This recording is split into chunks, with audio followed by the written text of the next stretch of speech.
train de suivre votre messager et votre frère, camarade, ami ou collègue, je ne sais pas, d'autres personnes peuvent dire aussi notre peur. Je vous salue tous au nom de Jésus. Devant vous, c'est votre humble frère, le messager de l'Éternel, Serge Kabadi Toumbabo. Toujours dans votre émission que vous aimez beaucoup à suivre, le mariage, malgré j'ai pris un peu du temps pour encore relancer deuxième partie de la mission d'émission, depuis notre première partie. Ce que je vous demande, et ça premièrement au Tikala, au changer chaîne de Tikala Wana, abonne-toi, partagez cette émission, commentez, aimez. C'est vrai,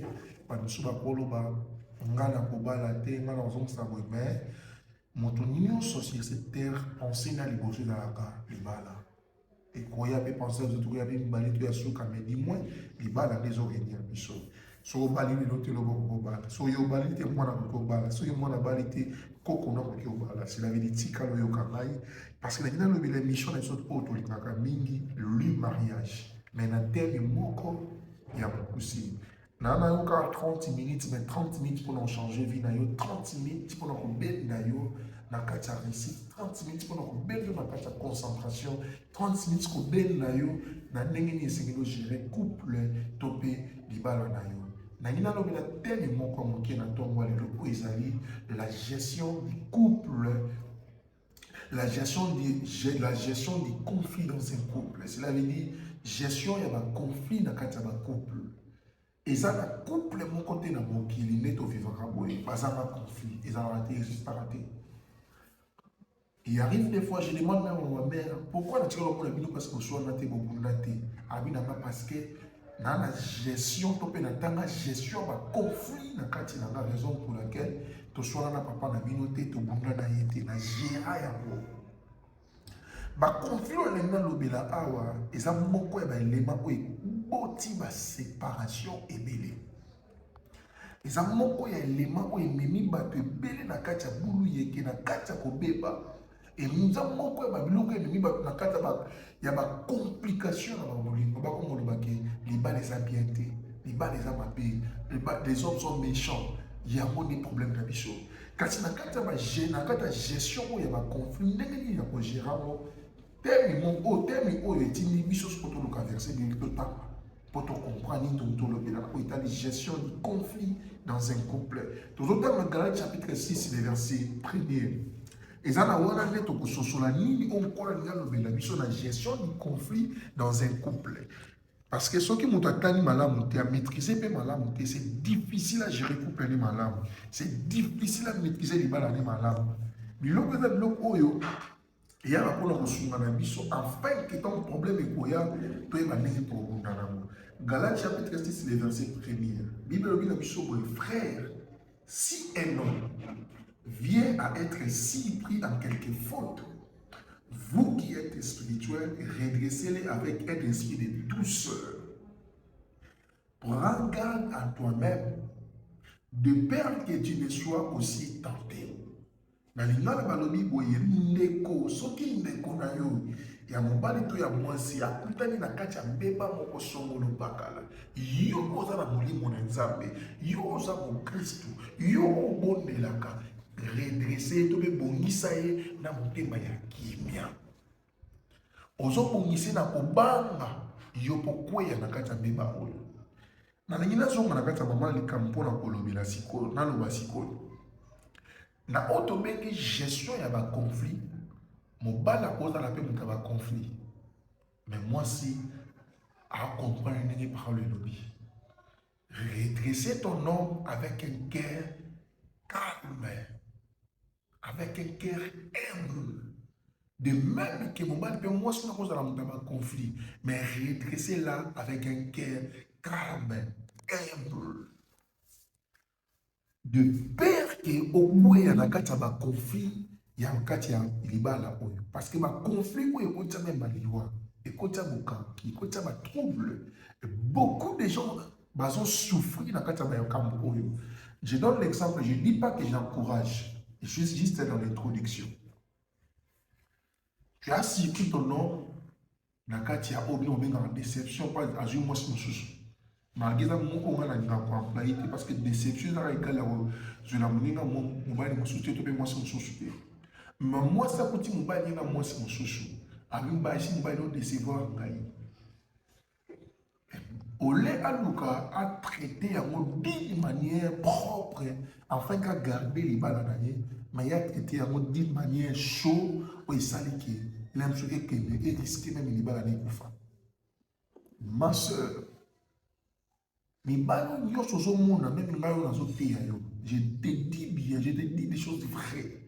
Les balles yo au monde, c'est difficile pour nous de faire sérieux, surtout dans ces domaines. Et nous, quand on va la Bible reconnaître que Mouto a faillible, Mouto a faible. Son coutier dans mon redressé avec un cœur de quelqu'un qui est humble. Luka a bonissé aux alentés maroquitia.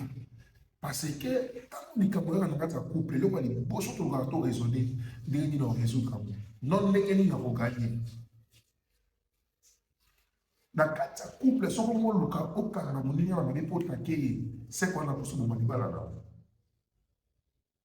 le mariage est difficile. Le mariage n'est pas facile. C'est à travers ces points que ça va décourager. Si quelqu'un te dit que les balles les escaliers sont caution, la découragé, les balles les escaliers sont les balles les escaliers tout pas. Les escaliers il y a la réalité. Non, il y a la vérité, mais il y a la réalité. C'est dans les mariages qu'on découvre que cette femme a grandi. Cet homme a grandi. Parce que les balles et apprendre à cannabis, on a gérer la gérance. Dans la Bible, Dieu n'avait pas voulu qu'on se marie pour se séparer. Dans la Bible, il pas se séparer. Raison pour laquelle la Bible lobby que personne ne sait pas ce que Dieu a réuni. Puisque tu veux le mariage, la dame à madame, et que Soubayo, au quoi il y a la séparation, et que Soubayo, il y a la solité après le mariage, il va se séparer. Dans qui va tout une question, mais papa, n'est-ce cette dernière temps, je ne pas trop, mais va se séparer trop. C'est parce que gestion au état de conflit, pas pour maîtriser à madame. J'utilise. C'est une rencontre contradictoire. Donc, lorsqu'il n'y a pas la paix, aussi dans un couple, personne ne peut échapper du conflit. Cela veut dire, Natani na bandeli ko lopona bato bazola na malamu. Surtout pour na bato ba comprendre, na bato ba comprendre ba koki ko bandela su kotanga malamu ata ba lexi vidéo. Balobi boye, gestion de conflit zali. Balobi, c'est une rencontre contradictoire. Donc, lorsqu'il n'y a pas la paix aussi dans un couple, personne ne peut s'échapper du conflit. Et ça rencontre vraiment contradictoire. Cela veut dire, moi, ça ma canisinae, moi, ça ma canisinae, moi, ça ma canisinae. Et la quand ça rencontre, on est en position à mon pouvoir. Vu que ça rencontre, lorsqu'il n'y a pas la paix, aussi dans un couple, personne ne peut s'échapper. Babita qui n'est pas qui maté. Ne me dis pas que na bonne de la mingi na bala na conflit za la tena yeso kosi. Ne me dis pas que na sabi tellement na sabi la trop na bala na prendre non kosi. Il faut dans la bilo qu'on ante aussi ko conflit za la tena. Mutako qui ko s'échapper na kata makamutani conflit à sa tête. Conflit eza moko ya biloko yaka kobundisa biso butu pe moi na kata mabala na biso. Conflit eza moko ya biloko mutu akoki s'échapper na mote ako rencontrer toujours pour aza koti na kata libala oyo babengi litumba. Moi ça na comportement na mobala na comportement na ye. Balobi tant bakosanga les deux deviendront une seule chair. Or tant que conjuguer les deux deviendront, cela veut dire déjà présenté. Ça va passer un temps. Tant que l'écran n'a pas jouer conscience, peut pas y ni Seigneur li basa. Na ina presque réponse moko a babi. Notre plus grand devoir dans un couple, c'est de se préparer comment mettre fin ou résoudre un conflit. Ba conflit que vous allez échapper bichoté. Mais devoir na biso amener les gens n'engeni to mettre en place pratique moko.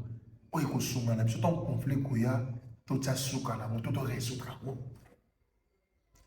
ntango conflit koya oresoudre yango ndenge nini belebele napesa yo babit oyo ekokopermettre yo olonga na baconflit to mpo oyeba ndenge nini na kovaincre baconflit to mettre en pratique eloko esengeli suma pour mettre olonga baconflit parce que babengango le but des conflits. Il y a des sortes de conflits. Conflits, il y a plusieurs sortes de conflits.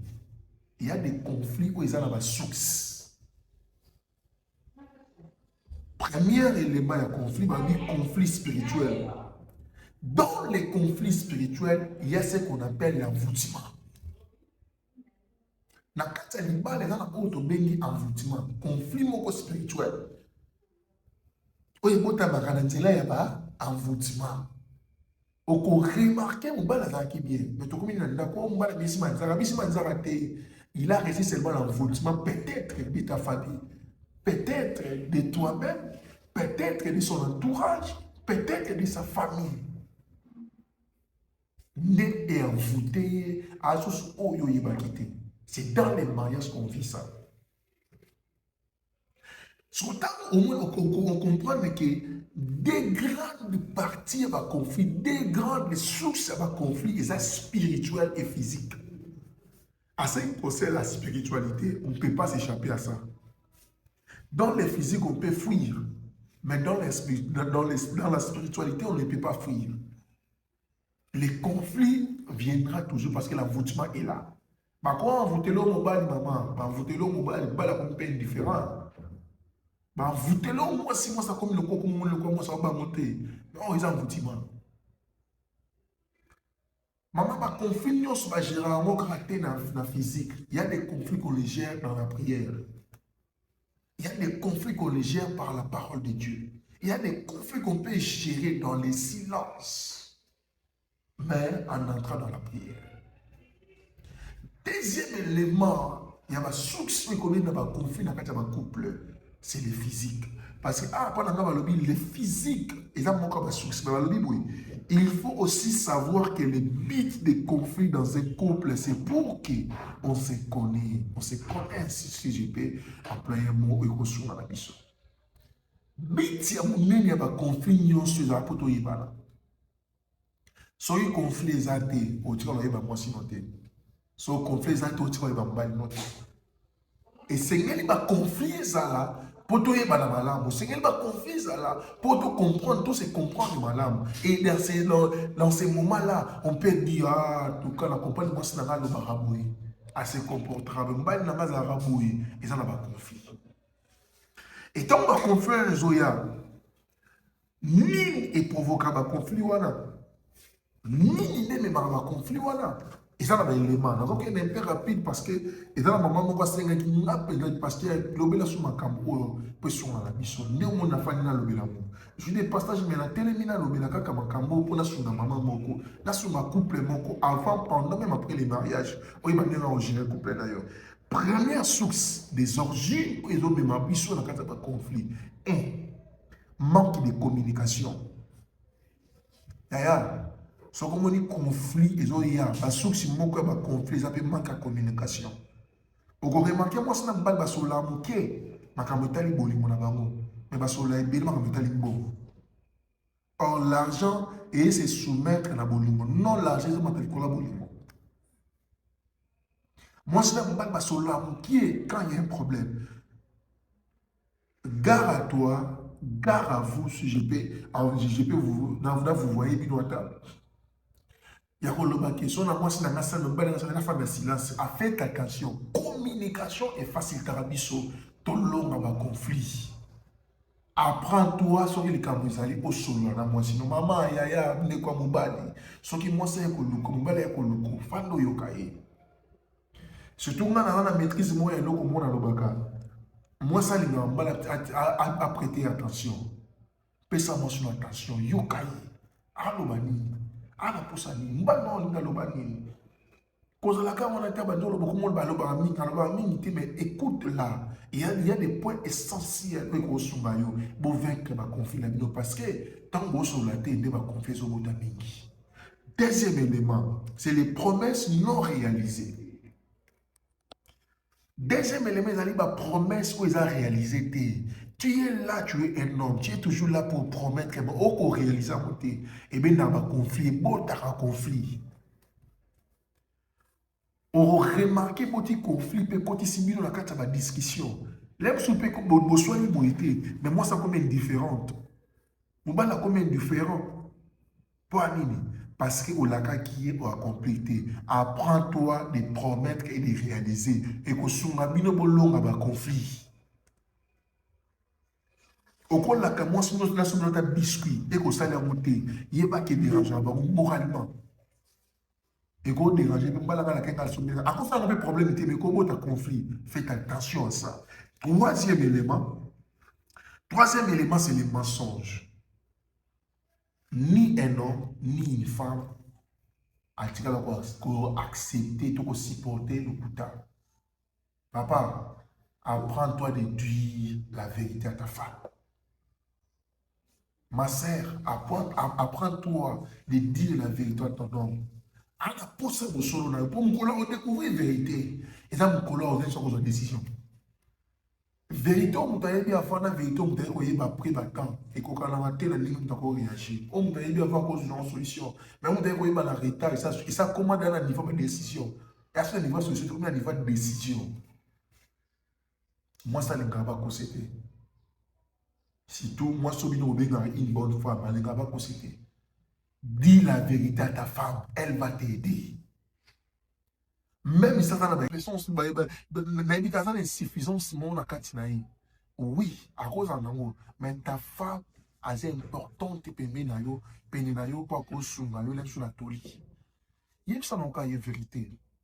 Et que bolonga, conflit. Diable peut pas jouer sikate. Pourtant, nous sommes ozokombele makambo. Et puis ça diable accès. Et puis ça diable sikate c'est une fan à compliquer nos vies. Quand on est gestion de conflit, quatrième élément ali, quelques signes de l'infidélité. Bah signe de l'infidélité, zali moi ça comment comprendre comme il trop dans le téléphone d'ailleurs. Tu ne veux plus déposer ton téléphone. Auparavant, tu n'étais pas comme ça. Et ton homme te comprend, il ne te comprend pas. Aux Arabes, comme ça, vous avez un téléphone. Vous avez un téléphone. Et pourtant, avant, vous avez un monter. Et ce sont des signes. Non seulement attraper, mais vous avez un suspect. C'est que moi, c'est un ligne. C'est que moi, je comme dans base. Et des signes pareils, je traiter un mot. Oh, il dit que son changement dans moi, c'est dans aussi porté. De mal dans aussi porté, abandonné moi. Éviter ma signe d'infidélité. Et ça va signe mon corps et ça va diable accès et que l'on a ma balle à biso. Éviter à moi et que sur ma biso. Cinquième élément, balobi le manque d'argent. Cela veut dire na lawa libala ngapela mobali mobala komaka indifférent to aza na mbongo tant mbongo ezate koyele ba complication ba masoli belé te sola ni na calme manque d'argent tindaka biso to komana to créer ba conflit moko ya financier oko remarquer mutu to aza na mbongo te ata imer na été mutu akomi la façon dont il vivre, il y a des gens qui vivre. Vous remarquez, moi, je suis un bon, moi, je suis moi, c'est un qui m'a copé, moi, qui nous sala, faut tirer besoin bon, mbalamo que traité. Mais tant que lié, maman, sur belé, vous remarqué et vous avez un conflit. Beaucoup de souvent, beaucoup de potana. Pour aller, parce que manque d'argent. Sixième point, parmi la mauvaise gestion des matériels ou financiers. Manque à gérer votre conflit. Je vous donne un exemple. Mobala kasali kopa ina mbongo. Aisi mo sisi mbongo. Mikolo te maman kopa za mo pasi, moi musa za mo pasi. Gérer na mbongo pour na tawo sur sokolia classe boye boye. Et mbala tiki mbongo wana explique moi ça vous gérer en malade. Aïe, kozonga, aïe, moment, à tout le monde, moi, c'est bon ici. Moi, on a dit que c'est une par rapport à temps, na calcul bêta qui a moniqué et simité. Au corps remarqué, botte éliminer conflit. Mal vivre, na moi, c'est pas là comme encore. Mais bota conflit, mon akata monté, manaye. Ou alors, pas mis, puis la décision qui n'a pas spécialement ça dans mon monté. De même avec les hommes. Biso to loba moi si so rana ndaba libala mobala na makoyo gérer da ça veut dire moi ça cause on makoza ça la kazu mbone papa na gagner salaire tout ça ndé mbala pesi ba calcul mais so moi ça zumbo aya pesio abiso papa dans le cas tout né tout ça et qu'en retour aya ba découvrir que au gérant comme la et motiva. Quand tu ne sais même pas comment gérer, il y a créer un conflit dans le libala dans o l'aime sous ma kosoa na ba kinuma ba comportement ma bien sous la source na ko yeba ko za ko gérer ma kambo. Septième point, pour ne pas aller trop loin, le manque du respect. Déjà na kata ba couple mutamta uta na comportement na ina caractère na ye. Manque à respect et beau taka ba conflit. Moi si alingaka ba respecter papa le dimo beta libaku. Ta femme a besoin du respect. Respecte ta femme, tu seras aussi respecté. Maman, ton homme a besoin du respect. Même si on a mon bal, il te donne rien. Il n'a pas dit mais tu fais que vous avez un sika boko. Bon, on n'a pas les balles. Respecte-la. À la posa nango. Le respect fait en sorte que mbala fani samana kiti na ye ya kibobali. Manque à respect est une kamobali na ba conflit. Manque à respect est une kamobali na ba yo ka ko so na muke au fini papa et moi si au fini famille à moi si. Ko so na muke famille mbali pe marate bandi ko fini na ba ndeko na ye o bandi ko lo papa manque à respect les obota ba conflit kati na bino eza kicho diable na lokara so fata. Aussi longtemps au boya pour respecter moi si na ko boya pour respecter mon bali na yo pour tika la jamais ko échapper na o itali ba conflit bon na ka ko so naka bon nous avons na ba incohérence parce que au ko pesa na moi so azolukate. Moi personnellement j'ai dit toujours aux gens surtout dans la libale la femme a besoin du respect, de la considération et troisième lieu moi ça n'a pas sa défense. Ce sont les trois éléments qui construisent l'amour dans la catamité mamouassi. Moi, ça n'a pas de défendre. On n'a pas de respecter. On n'a pas de considérer. Ce qu'on construit comme élément au misat, au long de monter mamouassi. Maintenant, quand on a quatre éléments au moins pour le respect, c'est pour détruire. Avant de y ça qu'on y neuvième point ou huitième, si je ne me trompe pas, Ezali. La colère. Il y a beaucoup de points, mais la colère est réglée la situation mon côté na katali bala. Maman, na émission vérité oyo. Ato sili ki ndenge nini. Yeba malam kanda et résoudra ma problème té. Papa kanda et résoudra ma problème té. La colère a pour but de détruire. Premièrement, toi-même. Deuxièmement, Babiloko. Troisièmement, Batu. On détruit mon thème na ba conflit quand on a colère.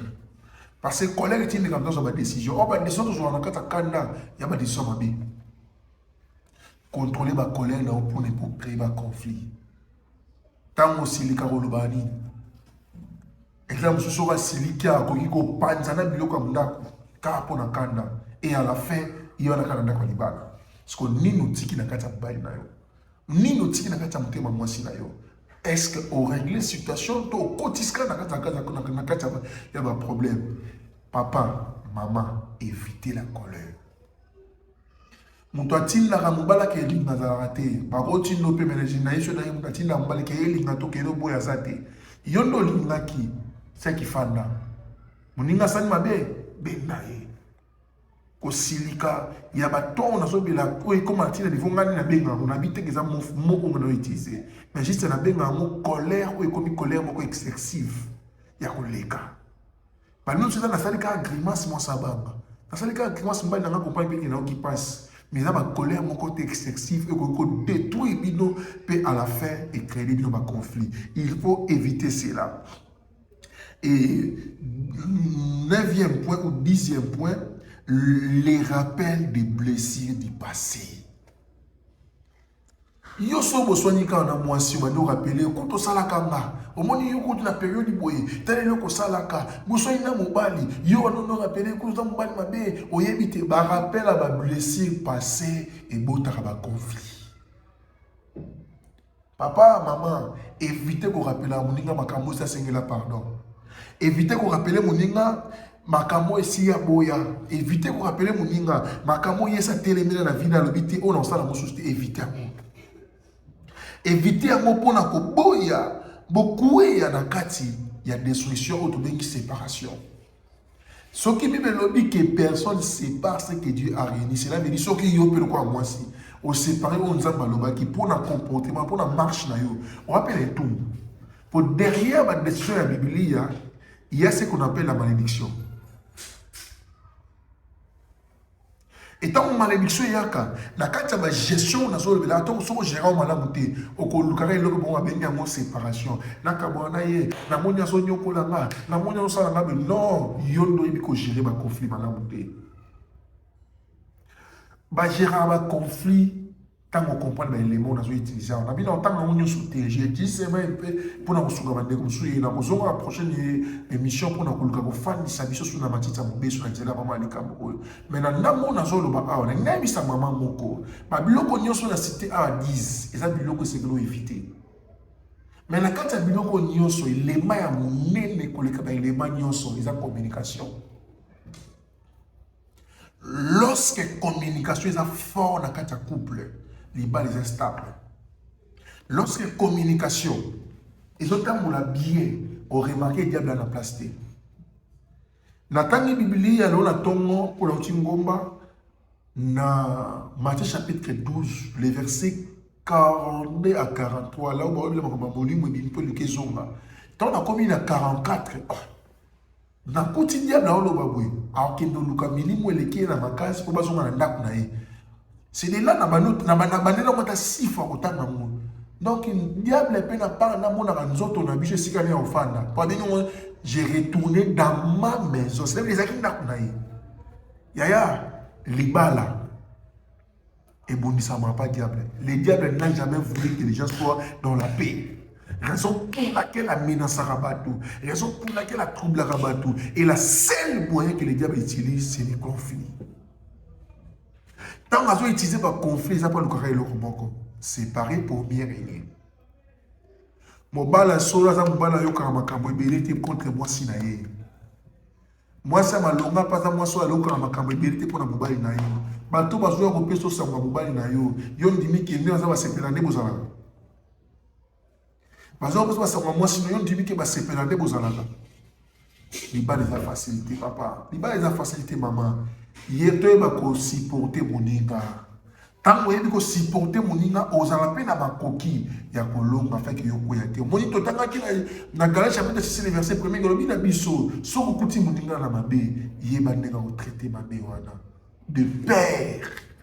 Il y a pourquoi il y a ma baie. Je donne l'exemple. Cela veut dire oyo bakangi na bakangi yo na mo. So moninga limbisio, ça rappelle na makasa limbisa pe moninga tango yepa yo sengo pardon. Ce qui nous trouble na kati ya ba couple, ezanto linga ba comprendre biso ko leka ndenge biso to ngata comprendre ba linga. Ndengo linga ba comprendre yo pe comprendre partenaire na yo. Yaya, libali salama pour na ba Christ karaté. Mais ce n'est pas l'amour qui attire, ce n'est pas les mariages qui attirent l'amour, mais c'est plutôt les mariages, c'est plutôt l'amour qui attire les mariages. Mais attention, le col les alibala tende ben na bolimo, yeba mo susuke, bolimo defani sara libala. Alors dans le domaine de bolimo balobi, la charité bien ordonnée commence par soi-même. Olinga salote ko sala moningati. Olingaba le belo makasti le belo moninga malembe nde olingaba le bela yo. Olingaba fingote yo pe ko finga moningate. olinga baganye lote po oza spécial to za po na yebite ne mozaleli mais yo pesa la mpona moninga o remarquer que botika la kozala na conflit. Au moins, on a fait une libala 10 ans, on a fait une libala 2 ans, une année, 3 ans, mais libala on a pour naïe na mutema qui n'est arrêté. Quoi ni pas confier l'équipe iso, pas confier l'équipe ino. Il y a que to longa makambo ba conflit oyo pour to zo kiba na libala na biso. Il y a que to longa ba conflit oyo pour to pesa diable accepter. Diable a le connaît en kota.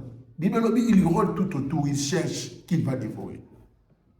Et quand il entre à côté raté pour ayantala mais à côté pour y détruire à conjuguer les 3 verbes au Bible ici biso détruire, voler et tuer. C'est ça les 3 verbes que les diables conjuguent dans les mariages. Que personne ne dit aussi que les balles les a bien. Mais les balles en a les balles en comportement les balles en caractère les balles en décision n'a pas attitude il y a des problèmes là biso. Ça là est fort. Nabi nana message moza moula ici makambo taliba gestion et ba conflit les balles mais na lobby ka 10 pour na lelo. Na prochaine édition na ngai na roya ko continuer na parce que ça na 11 na 12 na 13 et continuer. Et na c'est na ba détail à repesa yo. Mais pour aujourd'hui, nangina ebisa yo maman changer na attendre 10 éléments on a pesio 10 points on a pesio mais quand on bon l'amour on comprend que le bala no peut comme rose le bala no comme habillé le bala no comme kitoko moto mona mabe o sepela na ye poani pour longue gestion ba conflit oyo ba longa gestion ba conflit c'est toujours dans la kati na bo Christo oza na kati ya bo sambeli oza mutalo sambo ya mo Bible lobi kuna na Galates chapitre 6 verset 1 vous qui êtes vous bidez au besoin d'avoir mon amour santo, bon redresser avec un cœur paisible, un cœur calme, posé. Et c'est alors les diables ont des cicatrices. Na côté si que ça balaye, orné et vide, moi na côté ça la tête. Si quand ça ma Bible a pas mon abisso, a pas mon laba couple nyonso, a pas mon laba nyonso bazoka na bala, a pas mon laba nyonso banza rapé na libala. Et tant ba kota na libala, baza mate ko luka ko yeba makambo nyonso na cholo bela awa. Zamba Bible a pas mon abisso na sengi na okanga loko moko. Beta na écran na yo, place batie musapi wana, s'abonner, partager émission oyo afin que toi il est baninga subatikali. Nzambe ya Biblia apambola biso na profiter na occasion pour na sambela pour na couple moko bisiko zalo to mfondika maboko na yo soko simba mwasino simba ye ngani sa senza na bondela so simba mbani na loboko simba ye j'ai pris tendre père Nzambe o afandi sarabato c'est dans l'unité qui fait que tu fais en sorte que batu balonga tika bo moko erenyi na kati ya couple balandenga bo moko erenyi na kati ya ndeko afandi azolo banga pe na okana libala na ngiza ba ndenge papo azoloba tika Nzambe Biblia o accompagner ye afin que victoire réussite à libala etambusama na kati na bango na bengani musika mvutuma pe mupepenyo se séparer couple oyo na kombo na Yesu au nom de Jésus. Amen. Zamba Biblia pambola biso. Merci.